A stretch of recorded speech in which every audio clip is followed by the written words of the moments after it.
ನೋಡಿ ಮಗನ ರೆಡಿ ಆಗು, ಇವತ್ತು ರಿಸಲ್ಟ್ ಐತೆ ನಿಂದು. ರಿಸಲ್ಟ್ ಇಟ್ಕೊಂಬರಕ್ ಹೋಗ್ಬೇಕು. ನೀನು ನನ್ನ ಮಾರ್ಕ್ಸ್ ಕಾರ್ಡ್ ನೋಡ್ಬೇಕು, ಆದ್ರೆ ಬೇರೆ ಯಾರ್ದು ನೋಡ್ಬಾರ್ದು. ಅದನ್ನ ಮನ್ಸಿಗೆ ತಗೊಳಕ್ ಹೋಗ್ಬೇಡ. ನೀನ್ ಸುಮ್ನೆ ಮನ್ಸನ್ನ ಫ್ರೀ ಆಗ್ಬಿಡು.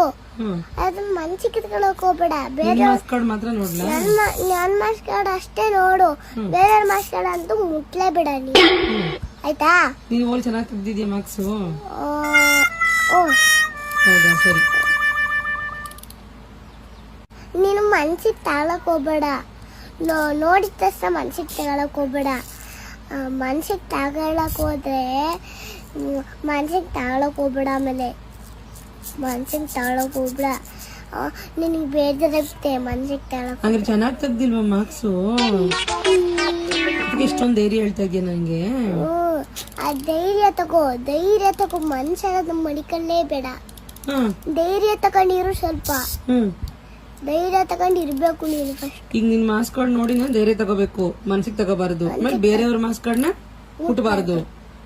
ನೋಡು, ನಿನ್ ಮಾರ್ಕ್ಸ್ ಕಾರ್ಡ್ ನೋಡೋದ್ ಬೇಡವಾ? ನೋಡು, ಇಷ್ಟ ನೋಡು, ಆದ್ರೆ ಮನ್ಸಿಗೆ ತಗೊಳಕ್ ಹೋಗ್ಬೇಡ. ನೋಡ್ಬೇಕಷ್ಟೇ.